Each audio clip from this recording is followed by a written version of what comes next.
Yes. Good morning to everyone. Good morning. Morning. Yes, I believe I'm audible to everyone, right? Yep. Yeah, perfect. Thank you. Thank you so much. How are you doing, Rayan, Khalid, Faisal, Warda? Living the dream, mate. Living the Yes. dream. All is well. I won't be super active today, doctor, okay? I'm just You, not in the right place, but I'm gonna attend. yes, you have to be active. We missed you the previous week session. No, I was there. Yeah, you were there. I think you got the meaning behind it. You were there, but you are not as active as you are mostly. Okay, this time you are here. Okay, perfect. So we are having the Faisal joined. Good morning, Faisal. Morning, doctor. Morning, everyone. Yes. Good morning. Right.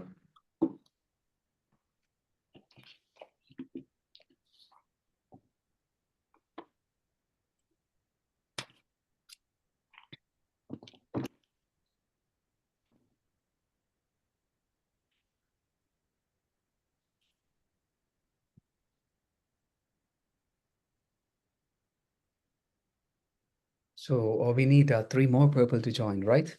Munira, then yes. So Joy, next is Anu. Yes, these people have to join. Iqbal also is there.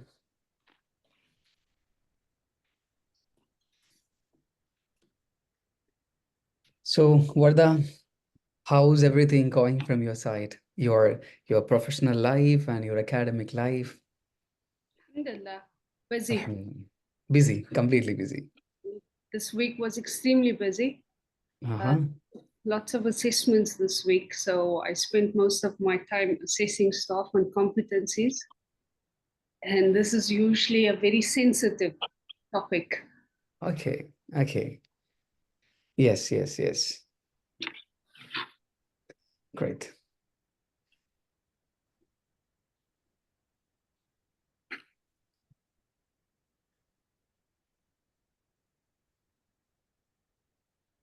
We can just start after 2 minutes. I think we can simply wait for others to join. Then it will be really cute. Doctor, I have to say that doing the exercise of the content analysis was not as easy because of the structure of some of the papers on open source. You know, you have to take what you get on open source, especially on Google Scholar, and a lot of the other resources that is available, the other research databases, we don't have the access to it yet. So what's on open source sometimes is not very... Okay. How many papers you have received it? I have looked at about 23 papers. And out of the 23, there was only really 3 of them that I could put into a content analysis, because a lot of the papers were just papers and it wasn't academic papers per se. A lot of them were reports, opinion reports as well. No worries. Since you are doing the talent management and I have a lot of access and I have a lot of papers in my hand, I can share with you. No problem for that. Thank you, doctor. There's actually on that point, there is a paper which is super famous that I want in the automotive industry, but I cannot find it anywhere for free. And I know the content because I've read it before, but I can't get it. The only way I can get it is, it seems to be as if I can access it through the institution. So if you have access to that, if I can send you the paper that I need, are you able to try and get it for me? Okay. Please send it via mail, the link of the the paper. Then we can try for that. Perfect. Thank you. I was supposed to ask you into Rayan, then where is your Starbucks, the coffee in the morning? Yeah. The morning, the first I have seen your water glass. Then I thought, okay, every time, Starbucks comes. Yeah. Okay. I used to see all the time. This one. Then our class starts. We've got a mix today. We've got some sparkling water, some coconut water, and an iced latte. Nice. Okay. Good morning, Anu. We are waiting for you. Good morning, Doctor. Good morning, everyone. Happy Dasara. Yeah. Good morning. Good morning. Yes, all are talking about the content analysis work I have given the previous time, and also a research small proposal. I don't know how many of you have done. I will come to you after discussing some sort of research methodology part, because I remember when I shared you research proposal, you could have seen there is importantly research methodologies that most of the part you may not be having that much idea, but when I start discussing, you will be getting it is nothing, you can relate to that. Okay, so I'm just start sharing my slide, and today we are having a small concept to discuss the beginning as usually we are having. Then we'll be coming to everyone to the serious discussion. Let me share it. I hope you are able to see my slides.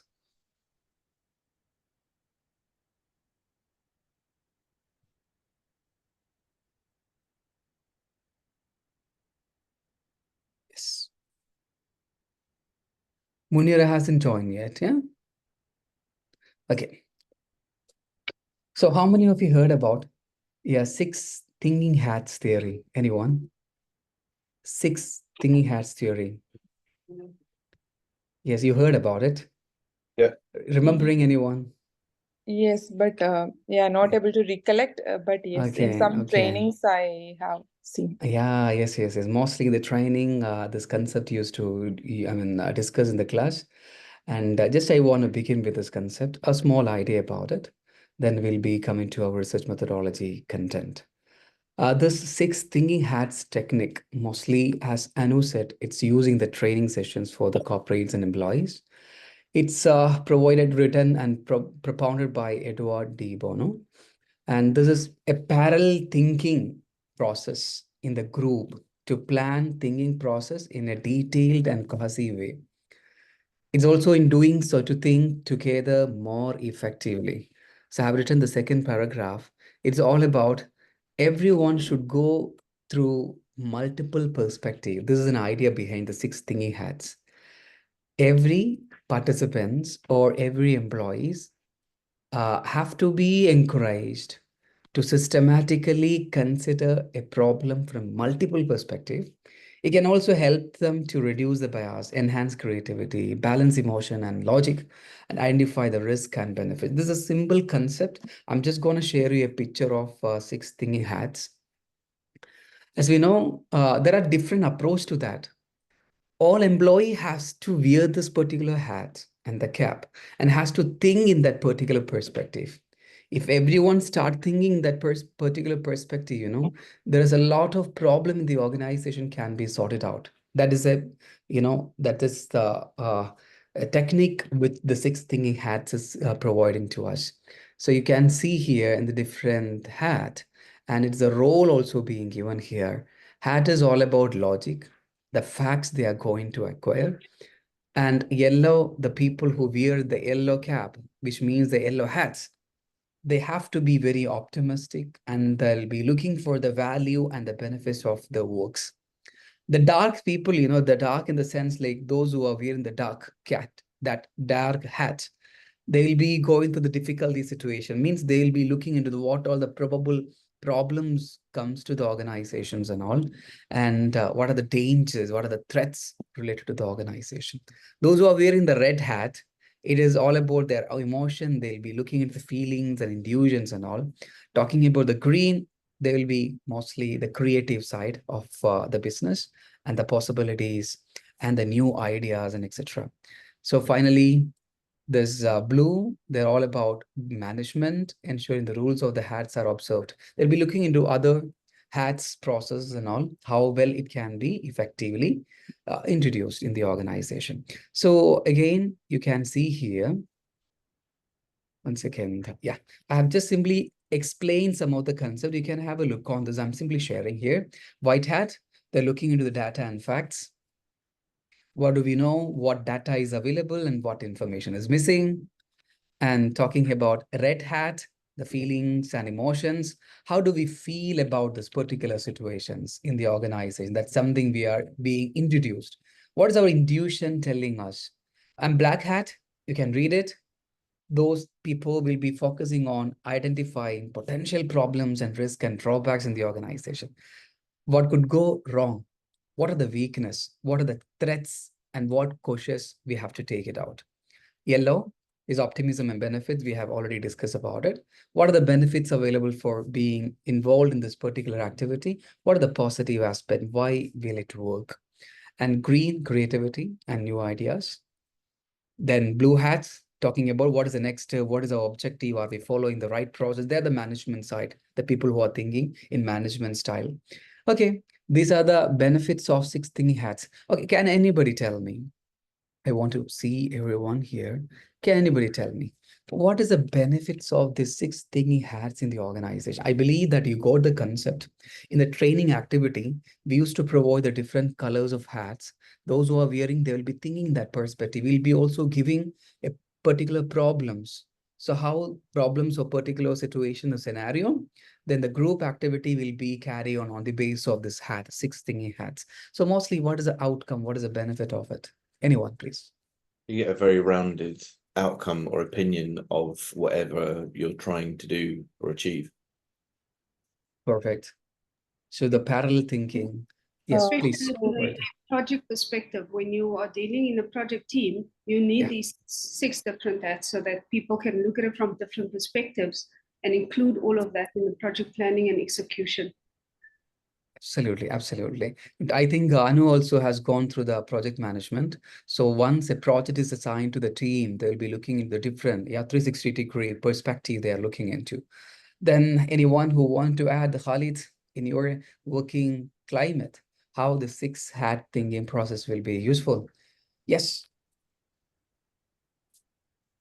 Khalid here. Khalid said he will be active today. It means that he will be inactive. No, Khalid here. He's not in a. I'm driving. That's why. Sorry. Okay. No problem. Okay, we have given some some thinking processes I put forward to you. You can think on it and coming to research methodology. This is the benefits of it. Parallel thinking, reduce arguments and conflicts because everyone will be a part of it. It start out of box thinking process, improve the decision making by examining the problems and everything in the different multiple perspective, what Rayan said. Yes. I wanted to discuss today the concept learning objective of today's discussion is all about research methodology. What do you know about research methodology? What is the research methodology's importance? Anyone, please? Why we are learning research methodology? Generally we know, okay, how we are going to do. Ryan has a plan, digital transformation. Or what was the Ryan topic Ryan discussed the previous time? Digital transformation in the automotive industry and how it impacts customer loyalty and retention. Very good. Digital transformation, automobile industry. So how how you're going to do your research, a random idea you're having in your mind right now. Already maybe you may be part of the survey and questionnaire, etc.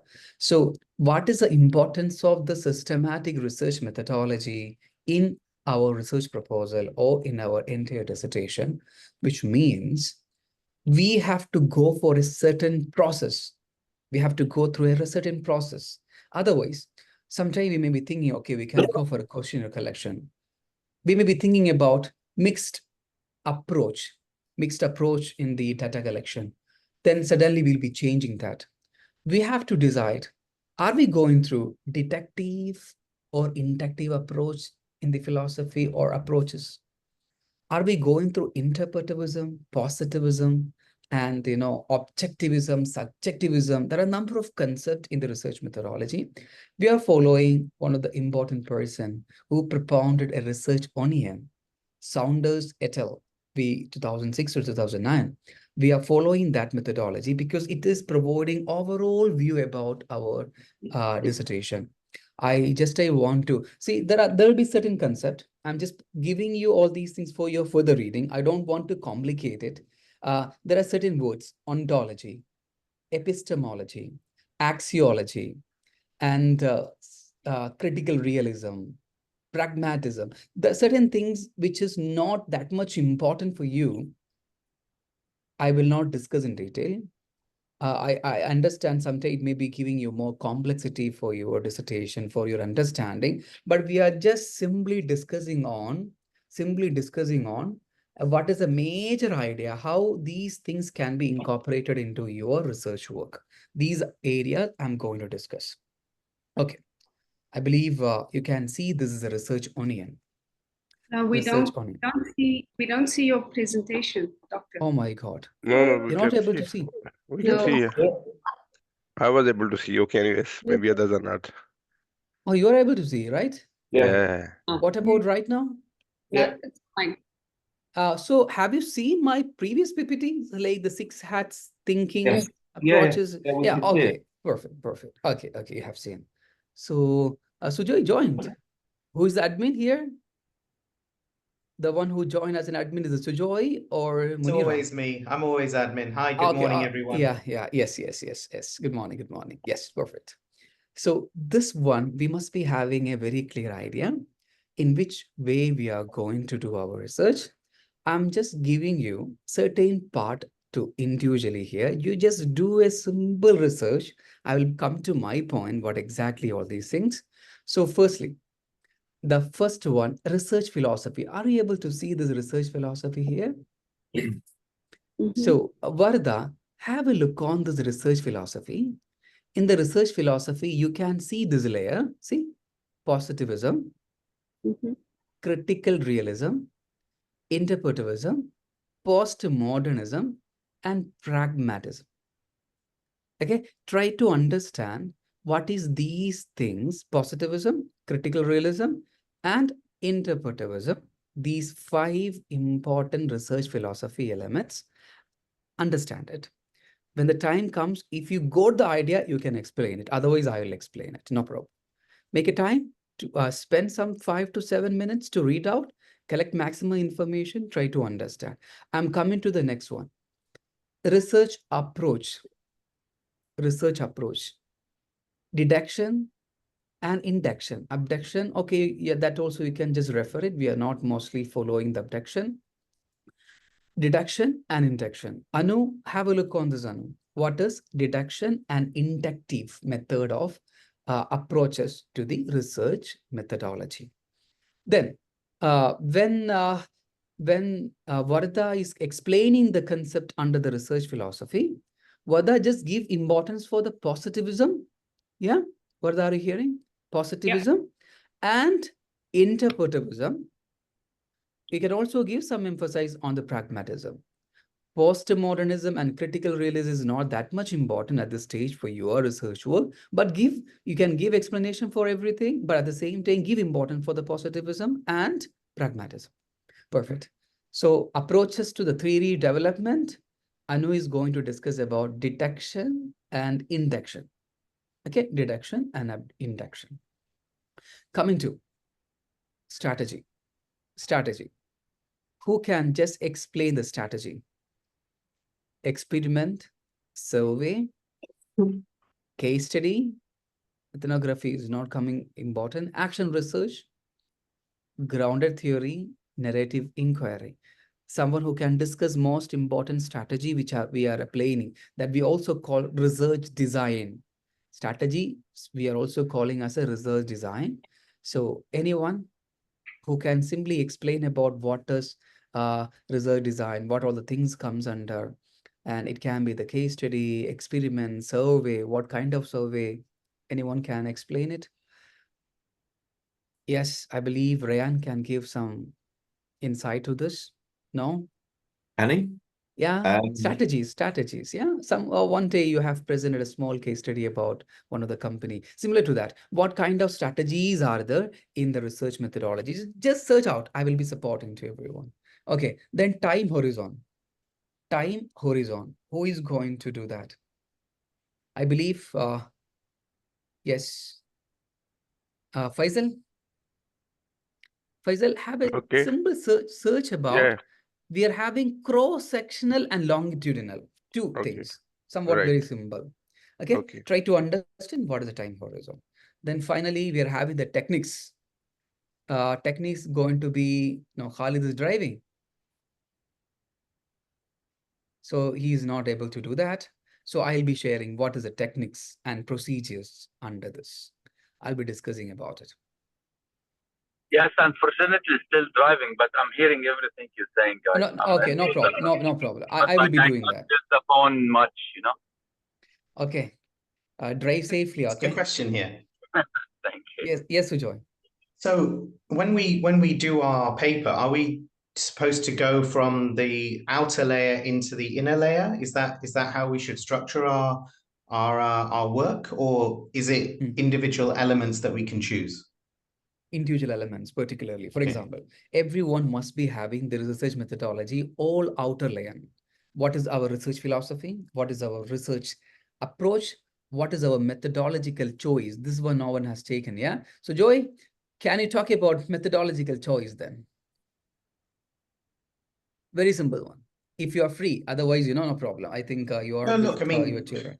I can read it. I don't understand it that much at the moment in terms of there's some numbers, there's on the quantitative side, on the quality side, it's the analysis of it. Take a time, just read out from your side. The time comes, you can just speak about it. If you're busy, no problem, I can also do that. Methodological choice. And everyone must be having a research design or strategy, which is given to Ryan right now, time horizon and technique, in which we'll be choosing something one. We'll be choosing, for example, research philosophy. We have to decide our research philosophy is positivism or interpretivism. We can decide it. For that, we need to understand what exactly our research. For example, in the time horizon, Faisal is going to explain here. So in the time horizon, our data, how we are going to frame, whether it is a long year data we are going for or short-term period we are going to collect. That is depends upon. For the answer for the question to Sujoy, we have to choose all the outer layer for our research in order to get a systematic approach to our research methodology. But in inner layer, we have to choose one for each outer layer. For the research philosophy, one, and methodology choice, we have to choose one, and time horizon one, strategy, we need to choose one, techniques and procedures, we also have to do something from here. Okay, hope it is clear. I answered it correctly. Sujoy. Yeah, that's fine. Perfect. Okay, take some time, 5 to 7 minutes.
graphic back on the screen?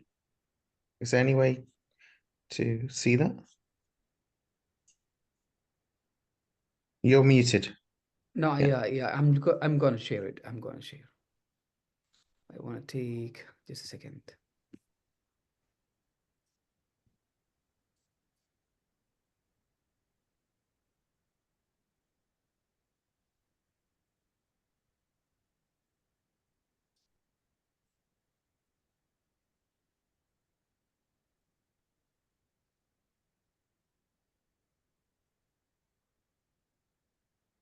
One second, please.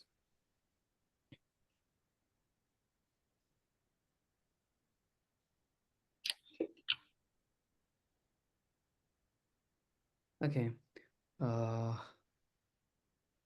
Hope everyone has gone through. So Joy, am I audible right now? Yes.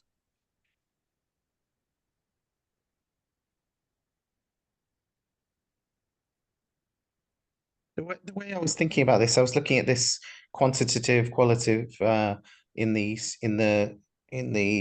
section called methodological choice.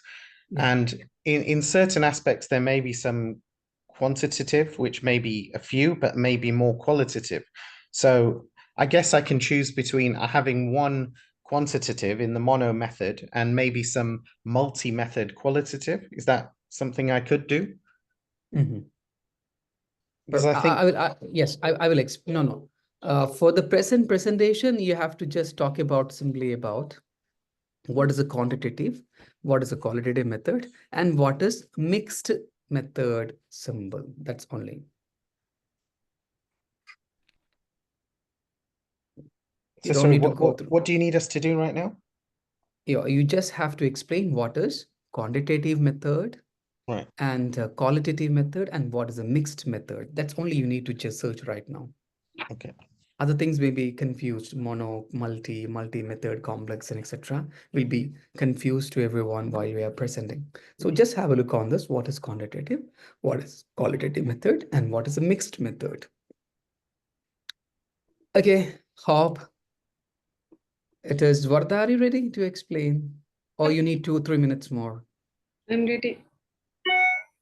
Are you ready? Yeah. Okay. So all of you pay attention to the research philosophy and what exactly research philosophy is all about. If I simply explain, someday you may lose the connection with this. That's why I make everyone to present first of all and pay attention to that. After that, I am also going to present a little bit about it more. So firstly, we are going to Vardha, you can just talk about what is research philosophy. Sure. So what I've learned about the research philosophy is that it's really focusing on the nature of the knowledge that you want to seek and to obtain from your research. So it is different philosophies that look at, do you want to be able to answer a question with all of the responses and nuances and answer this question correctly? Do you want this research question, to be something that gives an opinion? Is it something that is directly important to your research or not? So your research philosophy really determines what kind of methodology and design you're going to be using, which is the other layers, the layer number 3 and number 4 within this research onion. So it looks at it informs what kind of data analysis and collection you want to do. It informs how you're going to be interpreting the results. Are you going to interpret the results to say, yes, this is absolutely true? Or are you going to look at these results and say, there is some elements that are true, but there are other elements that, from my experience, because I live this every day, this is what I interpret as part of answering of that research question. So the 3 aspects that I'm going to be looking into, the philosophies that I'm going to be looking into, is the positivism, interpretism, and the pragmatism. Perfect. So positivism, exactly as the word says, it is the affirmation. So it is the belief that the knowledge that you can obtain in your research is done through direct observation, measurement of actual data, of actual instances, of actual case studies, and those answers is in the form of either quantitative data, which is surveys. So it's just numbers, it's just numerical studies. It's looking at, it's very objective because it looks at wider spectrums and bigger sample sizes of your research that you're going to be doing.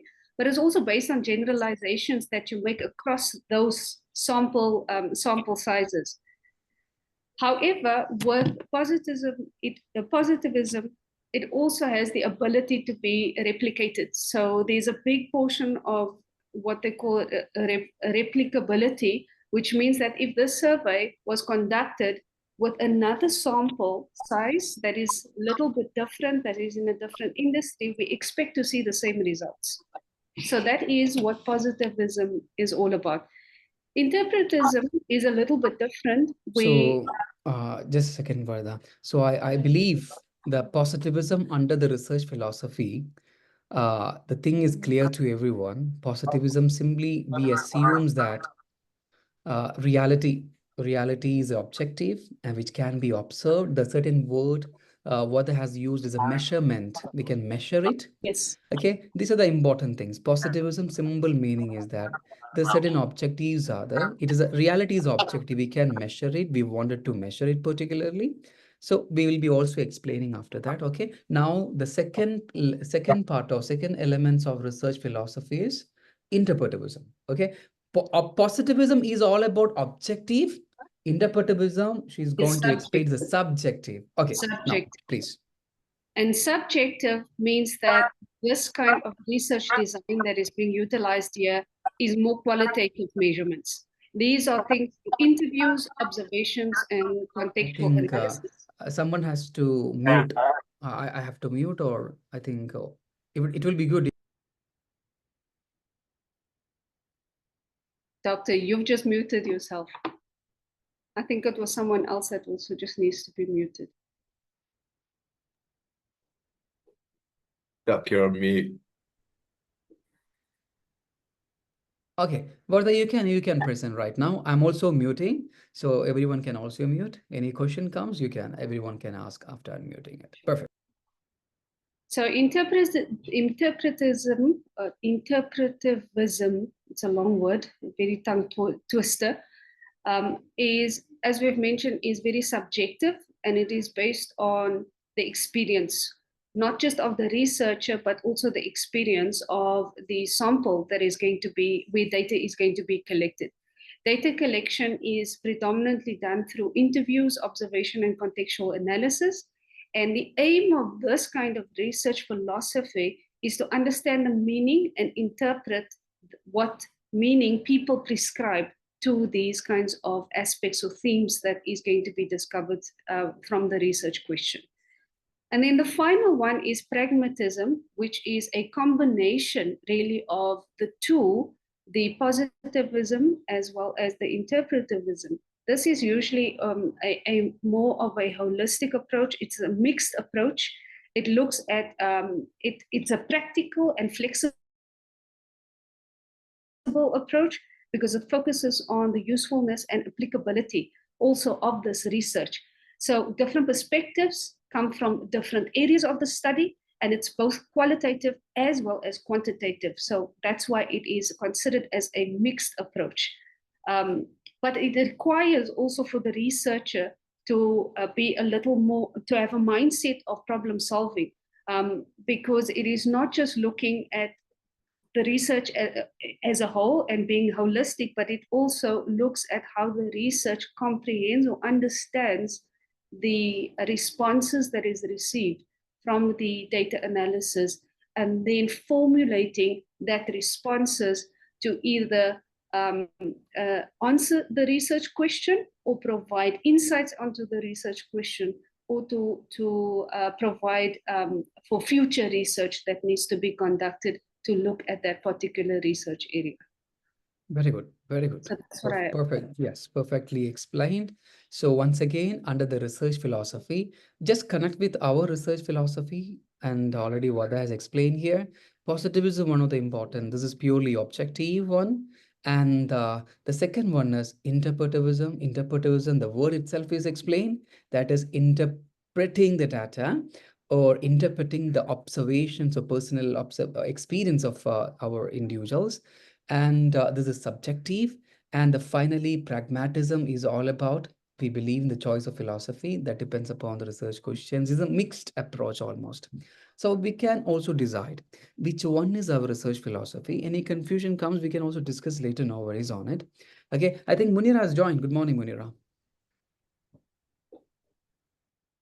Munira is muted. Very good morning, sir. Yeah, good morning. Good morning. Okay, so we are discussing, Munira, is all about research methodology, how we can follow a systematic approach to designing our research methodology. That is our big, important concept today. Because, if we are framing our research methodology by this picture format, it will be very easy for us for our making our methodological decisions. That's why we are discussing that individually, very important, till the end of our dissertation. So first one, thank you, Vardha, for explaining research philosophy in detail.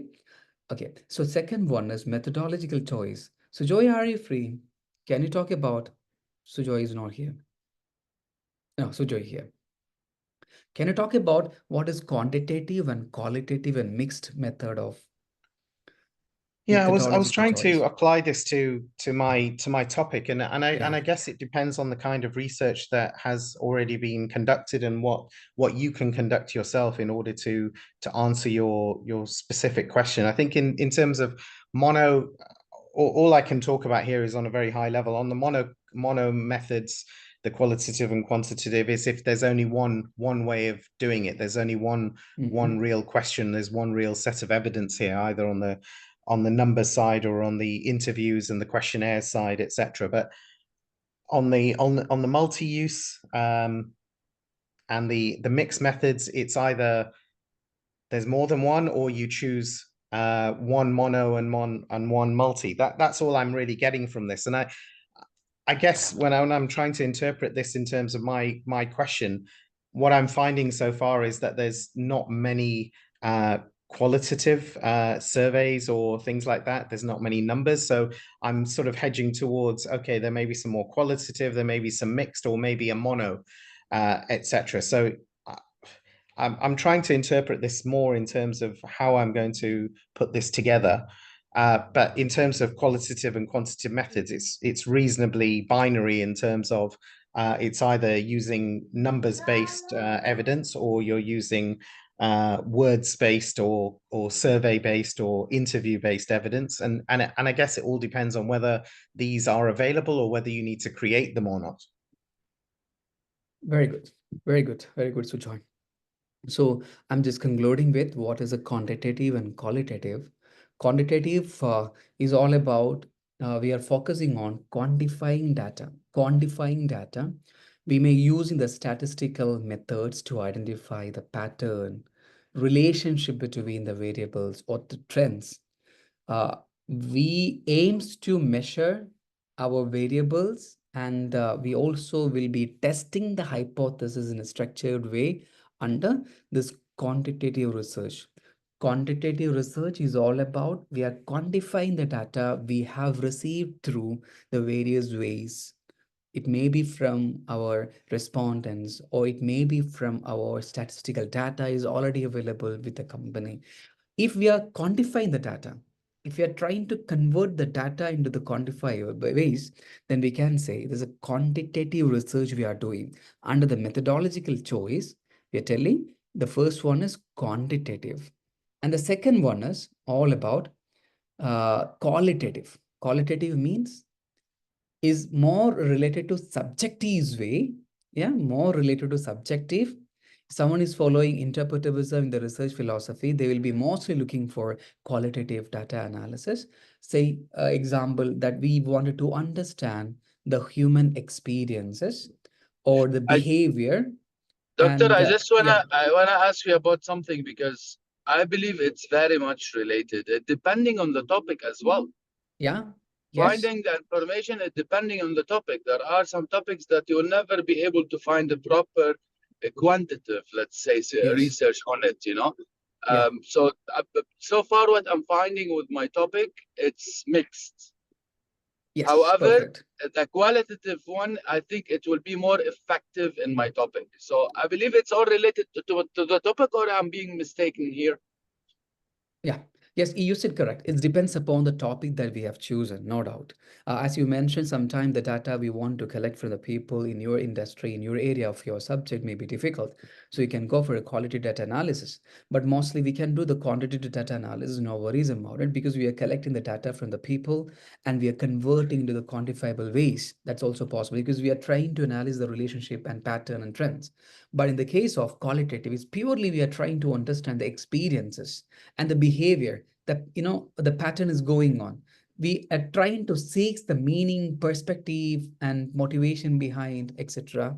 Then we can call it as a qualitative analysis. We will be finalizing, depends upon your topic, which one we can follow up. So mostly some of the people, researchers will follow qualitative and quantitative.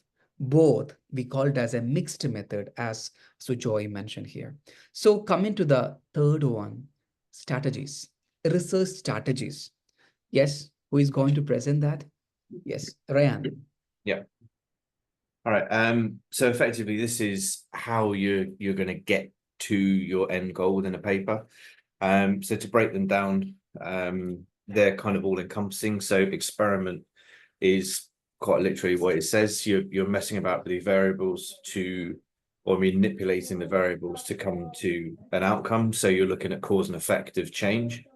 Going into surveys is quite literally data collection. So you're going out with a survey relevant to your field.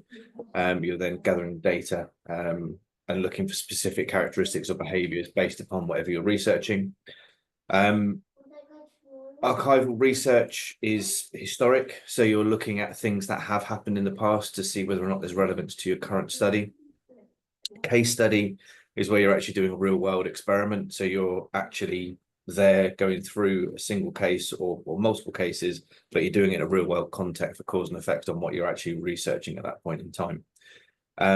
Ethnography is where you are actually immersing yourself in your case study. So if you're studying, I don't know, the impact of something in a highly populated area, you will go and live in that highly populated area, and you will be interacting with the case or the people to get an overall understanding of the culture, the outcomes, social interactions, etc. Action research is where you're collaborating with participants to actively solve whatever it is that you are trying to overcome or trying to study. Grounded theory is qualitative method aimed at generating theories based on data collection and analyzed during the research process, which will then allow you to put sort of categories or coding to take that forwards. And then narrative is much more people focused. So is a qualitative approach focused on stories and experiences of individuals, which emphasize the meaning of people assigned to it. So obviously each one of these, there's my opinion is there's probably space for multiple iterations of this in most case studies, but obviously if you're going more towards people, then narrative and case study could be kind of more active, as well as survey, etc. Whereas if you're actually looking at a factual outcome, then you're going to be wanting to go somewhere down the route of experiment where you're actually following the kind of change variables and see whether or not what you suspect actually happens or gives you the outcome you're expecting. Yes. Very good, very good, very good, Rhea. Thank you so much. So the third layer is all about. I have a question. Yeah. For focus groups, is focus groups based on just what Ryan has mentioned in the definition, is focus groups considered a narrative inquiry? Yes, mostly the focus interviews we are conducting for qualitative data analysis. We can also use this for the narrative inquiry. Okay, thank you. Yes. In the research of Khalid, he may mostly use this focus interviews. We'll be collecting 10 to 15 people who are in the total, authoritative positions, the top level positions. And it mostly comes in the focus interview, qualitative, as he mentioned just before. Okay, so concluding the topic presented by the Rayan is all about the third layer under the strategy. Strategy is employed in the research.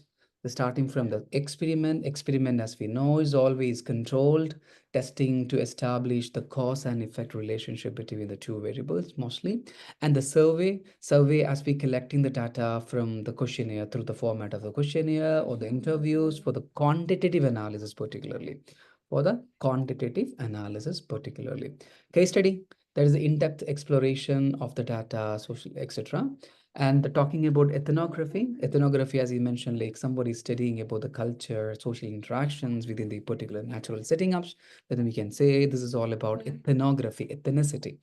Then action research, he explained about it. Grounded theory, someone who wanted to develop a theory from the data, then comes under the grounded theory. So we are going for mostly on the survey and the case study. We can also take it up. Then yeah, other things are rarely we take it. So survey mostly it happens. Coming to the topic, I didn't forget Anu because Anu topic is somewhat very important, inductive and deductive. Very simple one, but we need to differentiate between the both. So what exactly approach the theory development? What are the strategy, research approaches? Please, Anu, your turn. Yeah. So approach to theory development tells us about how a theory or in the research proposal has to be developed.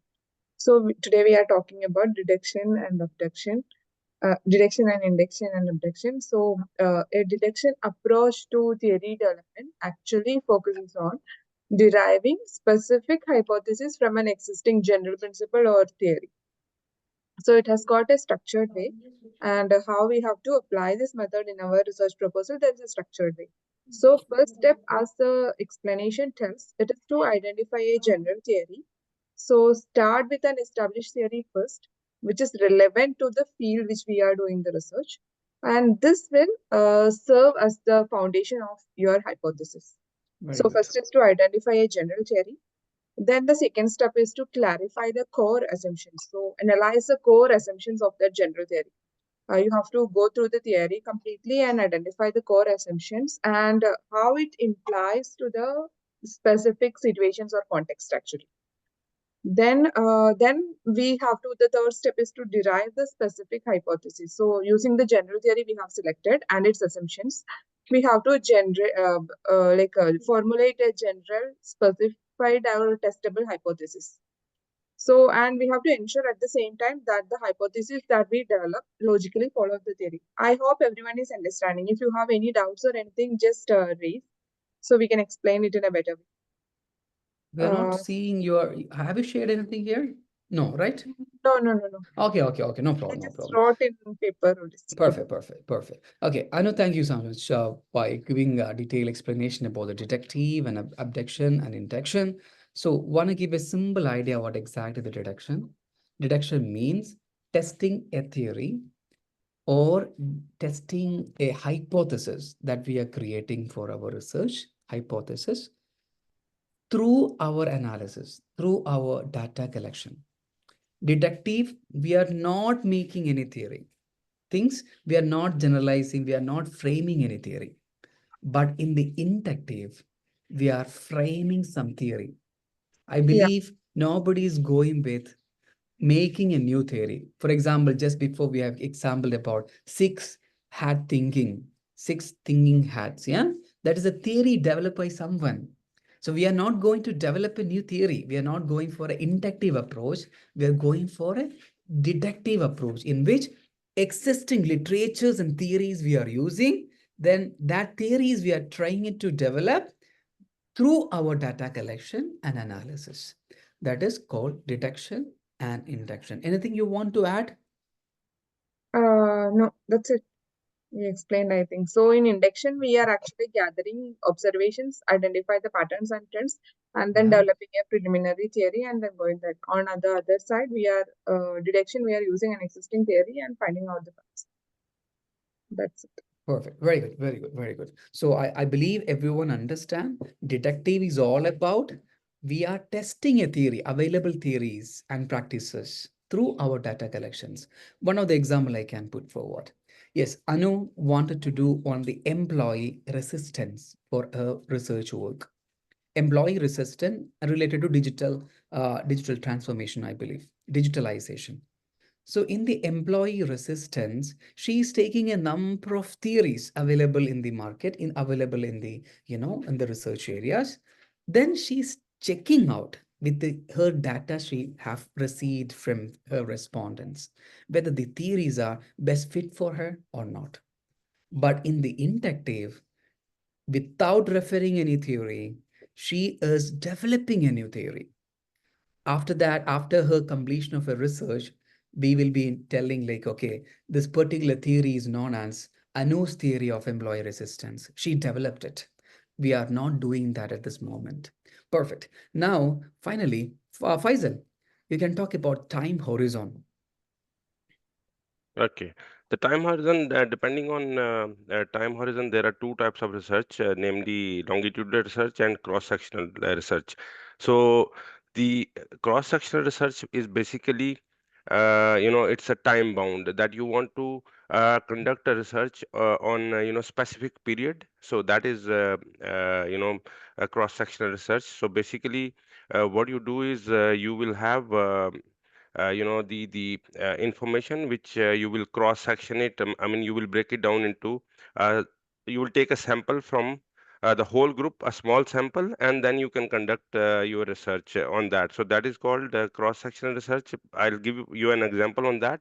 For example, you want to carry out a research on the airlines profit performance during the COVID period. So you will take quantitative data from the airlines profit statements for year 2020, and then you will carry out your research based on that sample which will collect.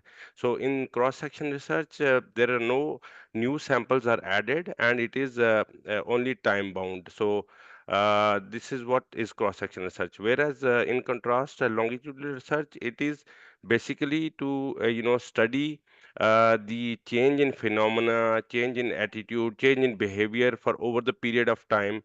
For example, I'll give again an example of the airline. You want to see how the airline profitability or customer behaviors have changed from the year 2010 to 2024.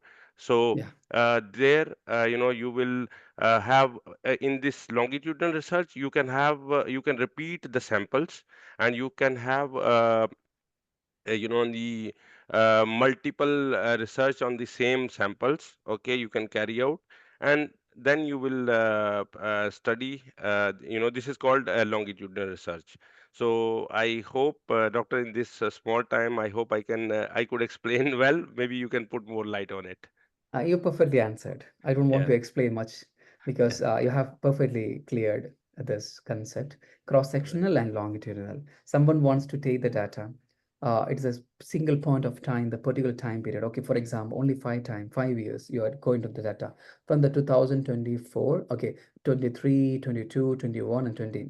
It's a very shortest span of time we are looking into the cross-sectional, we can say. The longitudinal means we really wanted to see the pattern, the changes, developments from the all the years. For example, 10 years, 10 years, different 10 years of the timeline we are taking. Then we can say the longitudinal is a long study we are gonna do. Okay, so this is the different kind of time horizon, how we are going to collect the data, whether it's a short time period or long time period. And finally, coming to techniques and procedures. Under the technique and procedures, you heard about data collection and data analysis, sampling, random sampling, probability sampling, non-probability sampling. You heard about probability sampling and non-probability sampling before? No, no. Though Okay, I we did, can. but I'm thinking I will put a light on this a bit, and then, Doctor, if you could allow me, Yeah, I would sure, speak sure. on this, and then you can put more light on this. Yeah. Yes, Munira is talking, yeah? Is muted. Yeah, just a minute. Okay. So, so I'll speak about method and procedures in research. These are tools or techniques applied in the research process.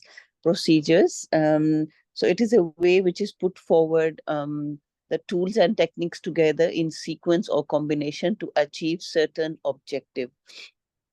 So these techniques involve processes like summarizing raw data, investigating causes of events, forecasting future outcomes, offering recommendations based on predictions, and examining non-numerical data to understand concepts or experiences.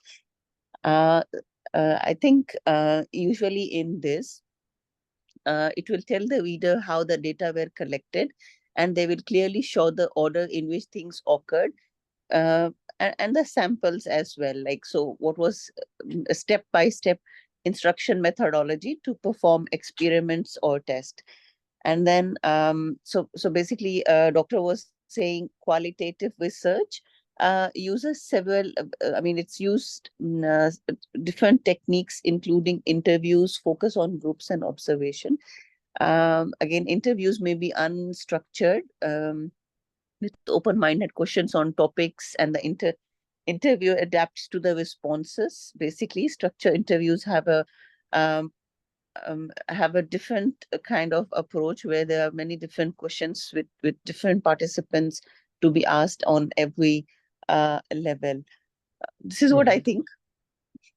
Yes, I Doctor, didn't you can put assign. more light on it. Yeah, sure, sure. Thank you so much, Munira, because when I have assigned the different topics, you are not here. That's why I couldn't give you this topic anyway. You have presented. Thank you so much for that. So, Yeah, thank you. really happy. And in the data collection, data analysis, everyone will be going for some sort of data collections and analysis. We have to decide what type of data we are going to collect, first of all, and how we are going to collect the data. Once we collect the data, how we are going to interpret and how we are going to process it, in which method, how, which statistical tool we are going to use it. We'll be having a detailed discussion about this research methodology and data collection, data analysis when the time comes. When the time comes means when we start doing our dissertation, etc. So now I don't want to discuss in detail, but we must be having some idea about different types of sampling methods. Why means in your research proposal you have to specify which method you are going to choose, non-probability sampling method or probability sampling method. Probability, you just noted down the point, probability sampling method and non-probability sampling method. Under the probability sampling method, there are a number of methods we'll discuss not today. Simple random sampling, systematic random sampling, stratified, cluster sampling. These are the different methods. Again, number of methods are there. Mostly researchers are using under the probability sampling or this one. Under the non-probability sampling, we say is mostly convenience sampling. Convenience sampling. Then purposive sampling, snowball sampling, quota sampling, number of sampling methods are there. One example I can say, non-probability sampling means we are not guaranteeing for anyone that we are giving the chances for everyone to be included in our research. For example, case of Varda. Varda is going to collect the data from the nuclear management industry. So we are not giving the chance for every members to be included in the population that we are going to select. We are having a population already we have chosen, but there is no guarantee everyone will be included in that. That is purely convenience based of the researcher. We're having certain purpose behind it. We are choosing on the purposive basis. We are taking this person and all. There is no guarantee that every members in the population will be chosen. But in the probability sampling, there is a higher chances of including all the members into the population. I mean, in total population in our data collection. We'll clarify later, not now. Just remember and just search for an understanding when you come for the next week. What is probability sampling and what is non-probability sampling? If anyone can say when you come for the next time, yes, sir, yes, doctor, this is the sampling method I'm choosing for my research. I really, truly appreciate for you people there. Okay, just the workers search and investigate what all are the sampling methods that are available, which one I'm gonna choose. I will help you to choose it, okay? Now, I'm going is again a little explanation about Saunders Research Onion. We'll be writing this name most of the time in the research methodology part, Saunders, mostly 2008, I believe. This is once again, this is a model given by this Mark Saunders to explain the different stages of research methodology. It consists of different layers and how we can systematically conduct our research process. Research philosophy is best explained by the word positivism, focus on the facts, and it's purely objective. Interpretism, someone wants to explain in detail, subjective basis, interpretive. Varda, you also have some tongue twist at the time. Interpretivism, right? Interpretivism, we are interpreting that. That is purely subjective. Pragmatism, we are taking the both approach together, positivism and interpretivism. Then at the end of it, I'll be simply asking you, generally you can just guess which type of research philosophy, research approach and strategies, methods, methodologicals side, then time horizon, and finally techniques and etc. Simply just write down your all the things under the research methodology, research, that's research onion framework. What will be your approaches, your philosophy and etc. Okay. The first one, research philosophy, just write down what approach you are going to choose. Let's see whether it is correct or not. I'm not going to say it is incorrect, it's correct, and etc. But I will give some time to think yourself later. Write down. Anu sleeping? No. No. I thought, okay, Anu is here in my classes and okay, it's 10 to slept. No, I know that this some of the classes will be very little complex to understand. It's not like, fun basis. This Yeah, concerns, doctor, you're yeah. getting a lot of tasks. How do you expect someone to sleep in your class? Someone need to focus on all this tasks that you are giving, and you need it in 1 week. You're gonna kill us soon. No, that's why I'm just In giving a some good way, time. in a good way. Listen, not in a bad way, in a good Yes, way. yes. It's only, that things are very little complex, the terminology, because you're having the gap of your academics, I understand. That's why I don't go for a very detailed explanation. That's why I gave you some moment to discuss and explain by yourself, then come to my explanation. Otherwise, little difficult to understand. Things Yeah, are clear, but terminology is our first day you may be hearing about it. exactly. That's correct. Okay, perfect. So now I think you stopped your driving, Khalid. Yeah, now you're active. I stopped my driving, yes. So Okay. I can interfere now. Okay. Now research philosophy, just write down your philosophy, positivism, Yes, got it. interpretivism, and Yes. pragmatism. Done. Research approach, deductive and inductive. Already Anu has explained very, very well. Testing theories or building theories. Think your mind and write down your approach. Are you developing theory or are you testing the theory? Are you using the existing theories? Next. But it Strategy. can be both, right? You're developing and you're testing. Abduction, but we are not developing any theory mostly. Okay. Then will be an academician. You are looking to be an academician mostly, or No, thank you. not only academician, but it requires a lot of testing. Yeah, well, we need to prove for that. Once, for example, Maslow's need hierarchy theory, two-factor theory, X and Y theory. There are a number of theories they developed after this number of years of testing. Yes. Yeah, we are not going for sure. that. Then coming to research strategy, experiment, survey, case study, ethnography, grounded theory method, or narrative inquiry, which is perfectly explained by the Ryan. You just choose it out, your method, survey, mostly. Yeah. Then finally, research choices, mono method, mixed method, multi-method. You have to write qualitative, quantitative, or mixed.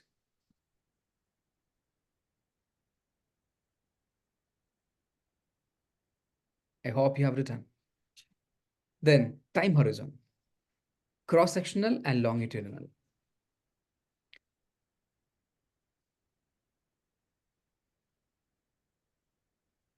Yes, techniques and procedures, how to collect the data, analyze the data, including data collection method, tools and techniques. Under the tools and techniques, mostly we have discussed earlier. Someone said, yeah, Sujoy said, I'm really, really good at, in that, what is chi-square, ANOVA test, t-test, then correlation coefficient, etc. Some of the theories are there, some of the statistical methods are there. No one need to learn it. I know that mostly we are not going to apply in our work life, but only for the research, our dissertation, we are going to do that. Then this slide, I don't want to discuss in detail. There is a reason. You can just read it. ontological, epistemological assumptions, axiological assumptions. I don't want to confuse you. And only the thing that we discuss as of now, that is best for you. But I will share you the slides. Just read it whenever you have a time. Okay. Ontology, objectivism, subjectivism, already she has explained. Epistemology, critical realism, postmodernism, axiology, once again, deductive and inductive. Have a look on this, how this process is going on. I believe you can see my slide, right? Yeah. Yes, we can see. Deducting, see, from the hypothesis, we are finally modifying the theory into the light of findings, which means we are using the theory into this. Inductive, finally, we are creating a theory. You can see the process of it. I don't want to give more activity. You may be cursing me sometime. Yeah. There is a brand positioning and rebranding strategy. Once we have, just take a screenshot of it. Once you have time, just do that. I don't know whether we have done during the time of level 7. No. Screenshot of it, at least. If you could do, if you can discuss later, whenever the rebranding strategy you're going to apply in your business, wherever you belongs to, or you have some idea you wanted to introduce, you can share with us for the next class. Okay, these are the things you can also include in your work.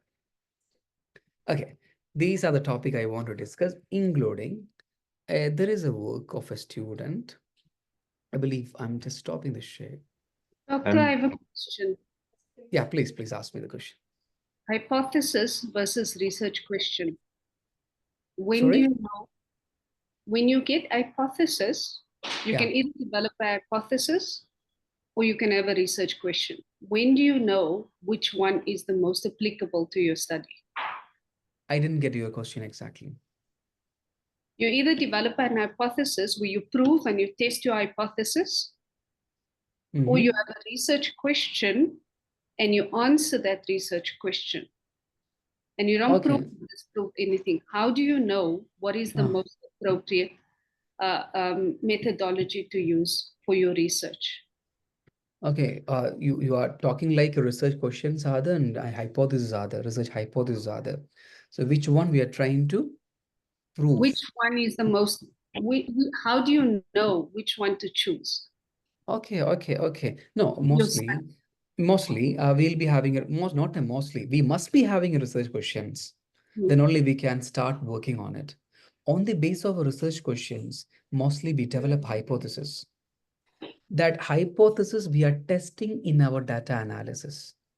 That is the 4th chapter in our dissertation. Once again, we will be having a research questions. On the basis of we are developing everything, we are checking. Then only, yes, the research question Vardha is having is the talent management practice is having a direct or indirect impact on employee retention or employee development or employee engagement. That was the major topics for Vardha. We also framed into a question.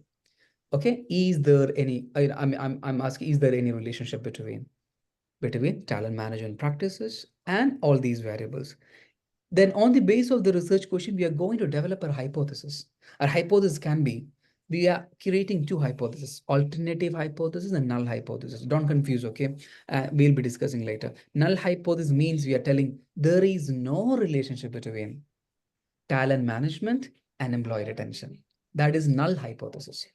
Alternative hypothesis means there is a relationship between talent management and employee retention. So we are trying to prove null hypothesis correct or alternative hypothesis correct. We are trying to prove that in our research. So for your questions, the answer is that we will be having the research question. At the same time, we will be also having our research hypothesis as well. Okay, this is not a complete work. I believe that you can see this, right? Yep. Impact of organizational culture on enhancing employee well-being. So I'm just sharing this. This work is not completed, okay? And this particular student has written methodology and data collection, philosophy, approach, strategy, time horizon, data method, and etc. So I'm just sharing whether the student has completed or not. Yes, you will be able to see this, right? You can also copy and paste this picture as a Saunders et al. 2007. Et al. means what? Anyone, please? Et al. means what? This is a citation format. What do you mean by that? Others. It's many different authors. And Yes. others. Absolutely, and others. And not only Saunders, and 2, 3 people are also there, collaboratively done this research work. Research philosophy.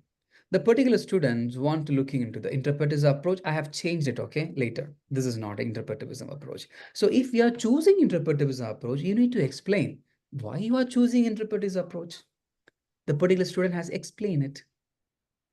Are you able to see? Oh my God. Okay, you will be able to see that the student has choose interpretivist approach and explain related to her topic. Research approach, which one she has used it. Inductive is wrong, okay? And if you're choosing detective, you have to explain it, why you are using this detective for your research.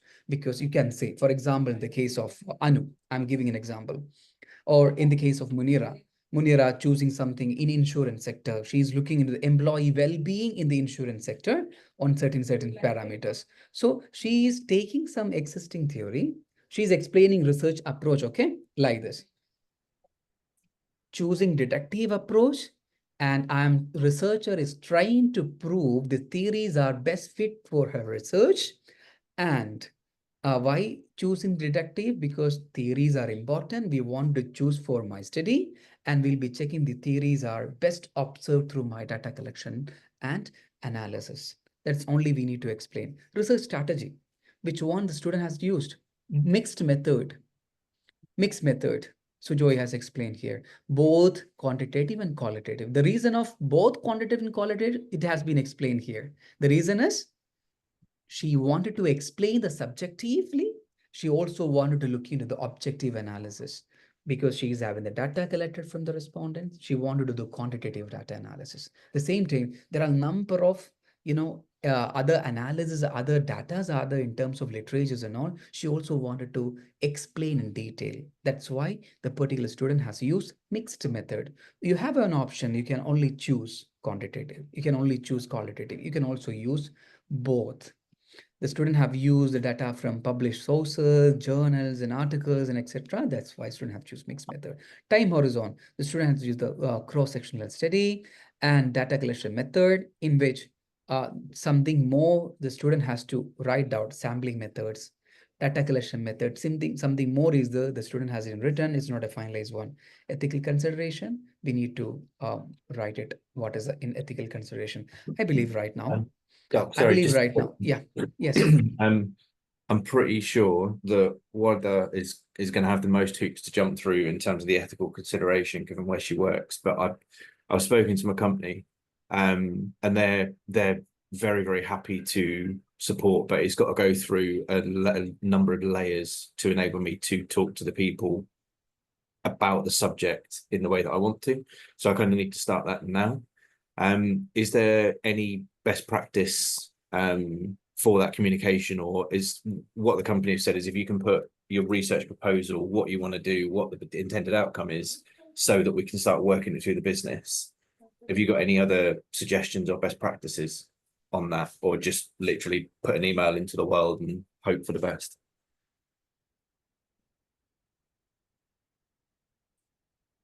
So the question is to me, Ryan. Yeah. And you're asking the best method of starting your research proposal. No, it's because as I said, so obviously Wada is in a highly restricted workspace. I'm in a multinational that's very compliant orientated. Yeah. They're happy to help, but I need to start very early on the ethical question to get the approvals. So is it just a case of sending an email, or do you have a better suggestion of how doing that? Because it's got to go through 2 layers of leadership here, and then it's got to go into the UK, where it needs to get circulated and get approval in the UK as well. Okay. Got it. So that process we'll be starting later, not now. And as I mentioned previously, if you're choosing an industry, we don't need the particular consent and confirmation from the company particularly. But if you're choosing a company, then we need a confirmations. In the very, as you mentioned, like the Varda's cases is very restricted area and industry.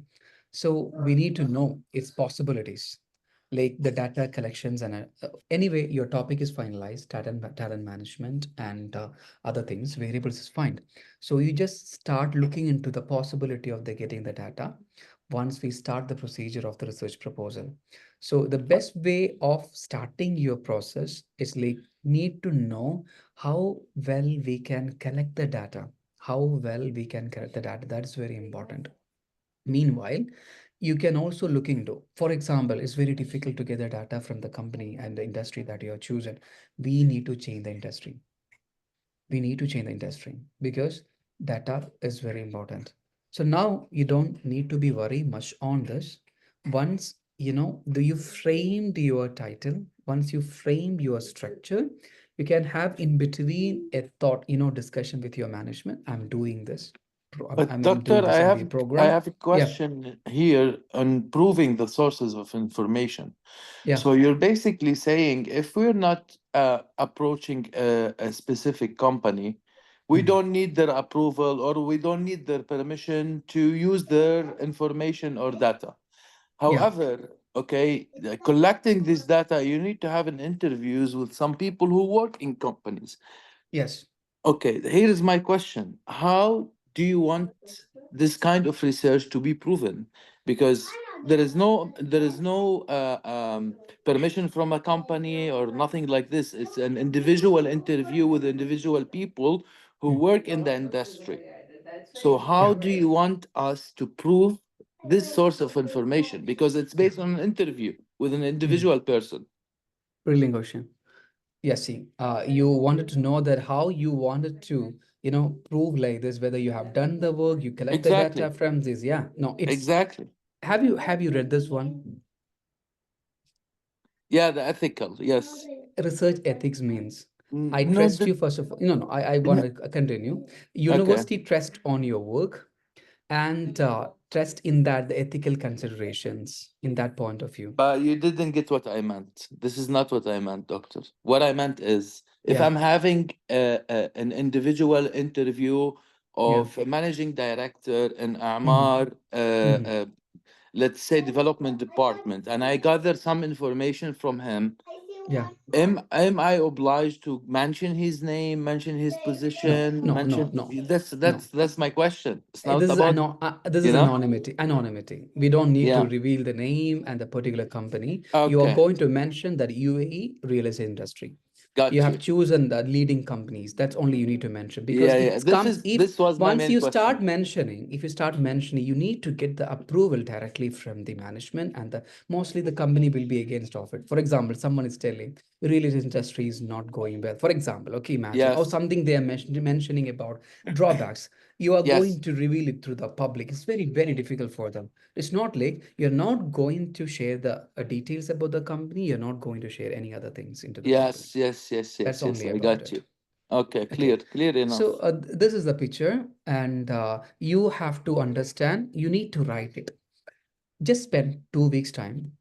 If somebody can complete it, introduction, research problem, and literature review that on your topic. I believe most of you have come up with your topic, except Munira. I believe Munira is having insurance sector she has chosen, and the particular area she didn't choose it. We can finalize it.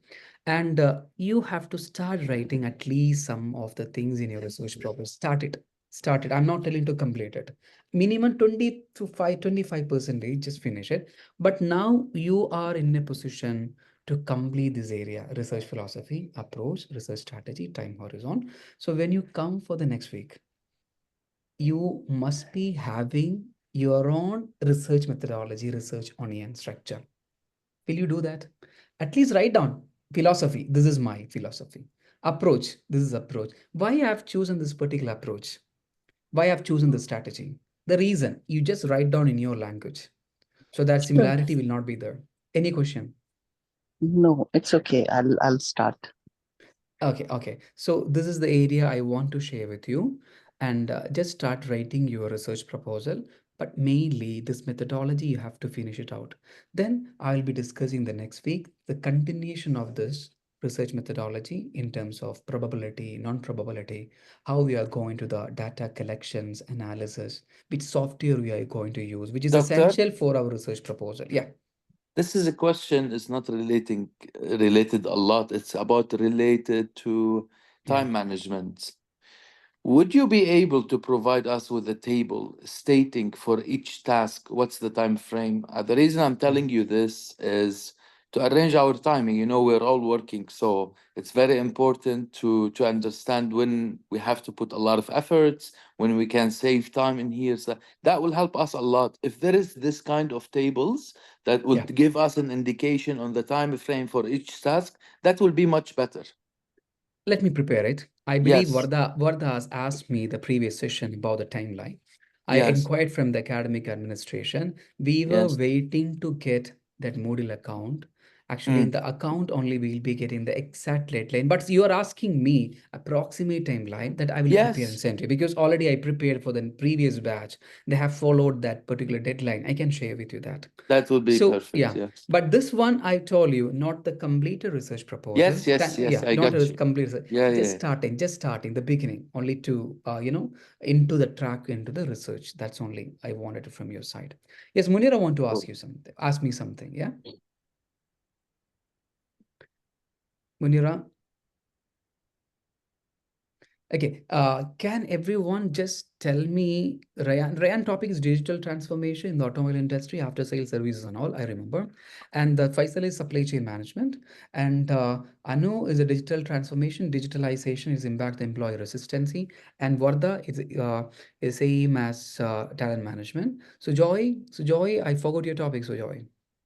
It is to explore how AI-driven predictive analytics can improve financial forecasting and decision-making in SMEs. Perfect. Got it. Yes. I remember right now that you have explained the previous time. So anyone who is lacking some information, previous day what happened, I got a mail from Anu, and Anu asked me about something related to employee resistance. I got some papers related to that.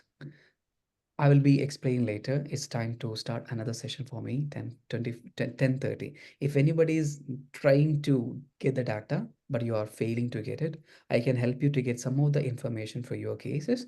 See, this is employee resistant, one of the paper. I think Anu has received it, right? Yeah, I got it. Because what happened is shortgang. I searched a lot of places, but it was not giving like the right thing.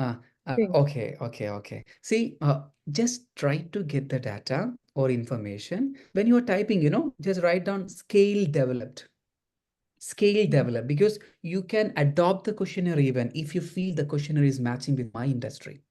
See, this is a questionnaire we have received for the employee resistance for Anu. We will develop, okay? We have to change it. We are not going to choose everything, but this is the scale developed by some researchers, authentic one. We can also choose it. So this is a questionnaire also including in this particular paper, because they have already checked the validity, reliability, confirming factor, everything for that, so that we don't need to check it again. So just check it on various available questionnaire also if you're getting the time. And it's only an optional, okay? I'm not giving you that much pressure right now, but you will get more pressure later, Khalid. Yes. Now you relieved and relaxed, you'll be getting more information. But that's the thing. When I have the table, I will manage my time with work, I will prepare it. I need to get vacation this year, doctor, so. Okay. So thank you so much, everyone. I'm concluding today's session with anticipation that we'll be working on that. Thank you so much. Bye-bye. Have a nice day. Bye. Yeah, perfect. Everyone, bye-bye. Bye-bye. Bye, everyone.